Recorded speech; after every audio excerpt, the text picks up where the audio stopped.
नमस्कार, आप देख रहे हैं यूपी मांगे उत्तर। आपके साथ मैं हूं प्रिया सिंह। कांग्रेस के पूर्व नेता गुलाम नबी आजाद का एक बयान दरअसल इन दिनों बहस का मुद्दा बन गया है।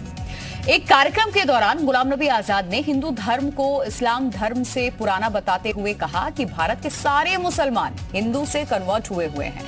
गुलाम नबी आजाद ने कहा है कि इस्लाम 1500 साल पहले अस्तित्व में आया था। हिंदुस्तान में भी इस्लाम तब आया जब मुगलों की फौज के 10-20 लोग हिंदुस्तान आए।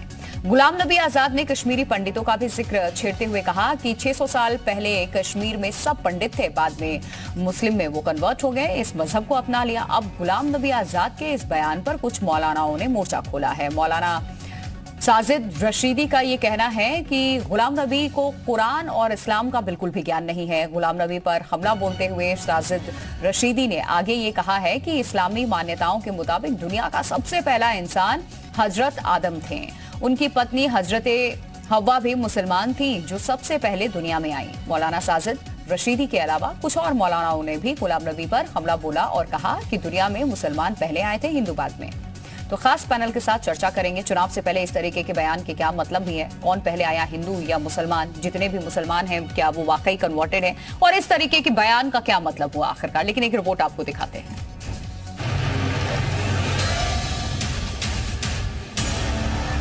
इस्लाम सिर्फ और वैसे पूरा इस्लाम तो आया ही है 1500 साल पहले। हिंदू धर्म बहुत पुराना है, तो बाहर से आए होंगे 10-20। वो जब मुगलों के वक्त में उनकी फौज में थे, बाकी तो सब हिंदू से ही कन्वर्ट हुए मुसलमान हिंदुस्तान में। और उसकी मिसाल हमारी कश्मीर में। कश्मीर में कौन था 600 साल पहले? सब कश्मीरी पंडित थे, सब वही इस्लाम कर गए। उनकी अज्ञानता बिल्कुल साफ झलकती है, क्योंकि हमारी मान्यताओं के मुताबिक, इस्लामिक मान्यताओं के मुताबिक, जो दुनिया का सबसे पहला इंसान है, जिसको हम हज़रत आदम कहते हैं, जो हिंदुस्तान में आया, सबसे पहला इंसान, वो मुसलमान था। उनकी जो वाइफ थी हज़रत हव्वा, वो भी मुसलमान थी। जन्नत से उनको उतारा गया हमारी मान्यताओं के मुताबिक, और वो अल्लाह के नबी थे। वही है, तो इसलिए इनके पूर्वजों पे तो खुद ही जो है मुगलों ने अत्याचार किया, अन्याय किया और इनका धर्मांतरण कराया। तो इसलिए तो यहाँ के मुस्लिमों को जो मुगलों के प्रतीक है सबसे आगे आके मिटाना चाहिए। और ये तो मैं भी यही कह रहा हूँ। तो इसलिए हमें लगता है कि असदुद्दीन भाईजान को इस बात को समझना चाहिए। और मैं तो दावत देता हूँ कि वो आए हिंदू सनातन में, पुनः घर प्रवेश वो करे, स्वागत है उनका। मैं उनको ये चीज़ बता देना चाहता हूँ कि पहले कुरान की मालूमात कर लीजिए। कुरान आखिरी किताब है और रसूल खुदा मोहम्मद मुस्तफ़ा सल्लल्लाहु अलैहि वसल्लम आखिरी नबी हैं। और इस्लाम में पहले नबी का नाम आदम है, तो आदम से लेकर नबी रसूल खुदा मोहम्मद मुस्तफ़ा सल्लल्लाहु अलैहि वसल्लम तक इस्लाम है। और नबी के बाद जो इमामत का दौर चला, उस इमामत के दौर तक इस्लाम रहेगा। केंद्र में माननीय मोदी जी के नेतृत्व में सरकार बनी और उत्तर प्रदेश में योगी जी के नेतृत्व में सरकार बनी, और जैसे ही संस्कृति को आगे बढ़ाया, पिछले कालखंडों में सरकारों ने संस्कृति को विलुप्त किया, और जैसे ही दोनों हमारे महापुरुषों ने संस्कृति को आगे लाने का काम किया, और जैसे जैसे संस्कृति आगे बढ़ती गई तैसे ही उन्होंने जो है सच्चाई स्वीकार करना शुरू किया। सच है, जम्मू कश्मीर में 40% के करीब हिंदू हैं, 60% के करीब मुस्लिम हैं, और उस 60% मुस्लिम में 29.4% गुजर मुसलमान हैं जो कन्वर्टेड हैं। और आज भी उनकी जो सोच, विचार, सब चीज़ें बिल्कुल देश हित में रहती है, जनहित में रहती है। और पाकिस्तान और हिंदुस्तान की बाउंड्री पे बगैर तनख्वाह लिए हुए सिपाही का काम करते हैं, और वो बिल्कुल पहले हिंदू गुजरी। तो सवाल आज के कौन से हैं जो इस चर्चा में हम उठाने वाले हैं, वो भी आपको बता देते हैं। सबसे पहला जो आज का हमारा सवाल है, जो इस चर्चा में हम पूछने वाले हैं, हिंदुस्तान में सब हिंदू हैं क्या? दूसरा सवाल आज का जो होगा, कश्मीरी पंडितों पर आजाद फाइल्स कितनी सही, जो बयान गुलाम नबी आजाद ने दिया है। आजाद के बोल, संघ की सोच, ये सवाल भी उठने लगे हैं। आखिरकार इसके पीछे सोच किसकी है? इसके अलावा गुलाम के बयान पर मौलानाओं का बवाल क्यों इसका बहिष्कार किया जा रहा है? ये तमाम ऐसे सवाल हैं जो आज इस चर्चा में हम उठाने वाले हैं। खास मेहमान हमारे साथ जुड़ चुके हैं और सबसे पहले उनका परिचय मैं आपसे करा दूं। एच.एस. रावत है, हिंदू धर्म गुरु हमारे साथ। मोहम्मद अफजाल है, राष्ट्रीय संयोजक है मुस्लिम मंच के। और संजय सराफ है, कश्मीरी पंडित, साथ ही लोक जनशक्ति पार्टी के राष्ट्रीय प्रवक्ता हैं। मौलाना शहाबुद्दीन है, मुस्लिम धर्मगुरु हमारे साथ। मोहम्मद फरहान, प्रवक्ता AIMIM से जुड़ेंगे हमारे साथ। रवि भट्ट, इतिहासकार हमारे साथ जुड़े हुए हैं।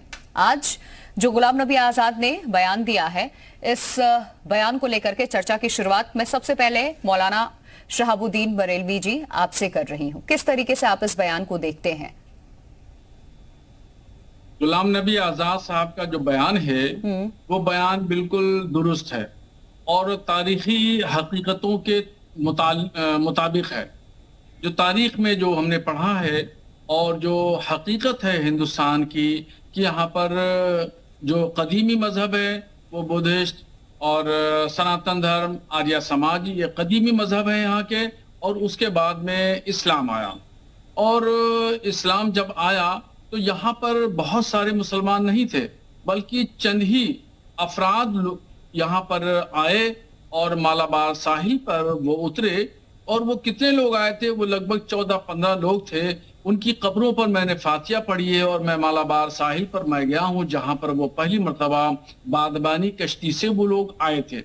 और उनका मकसद यहाँ आने का इस्लाम की नशर इशाअत नहीं थी, यानी प्रचार प्रसार नहीं था, बल्कि सिर्फ वो तिजारत के मकसद से वो हिंदुस्तान आए थे और आते रहते थे, क्योंकि हिंदुस्तान के और अरब के लोगों के तिजारती ताल्लुकात बहुत अच्छे थे, आज भी बहुत अच्छे हैं और कल भी बहुत अच्छे थे।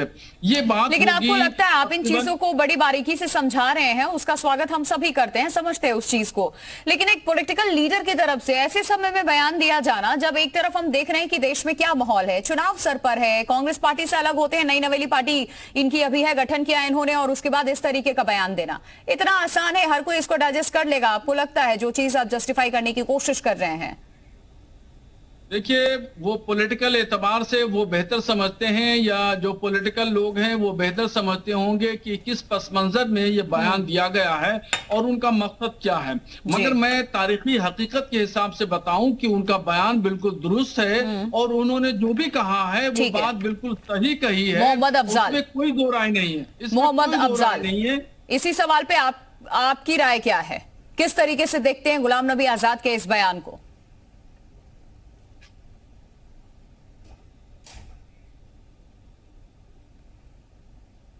चलिए, मोहम्मद अफजाल हमारे साथ अभी जुड़ेंगे। संजय सराफ हैं, कश्मीरी पंडित हैं और लोक जनशक्ति पार्टी के राष्ट्रीय प्रवक्ता भी हैं।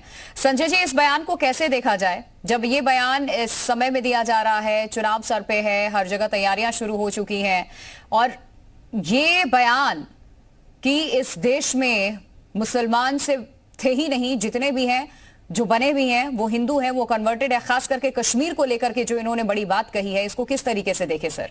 क्या ये कोई राजनीतिक स्टंट है? कैसे देखती है आपकी पार्टी और आपकी सोच क्या है?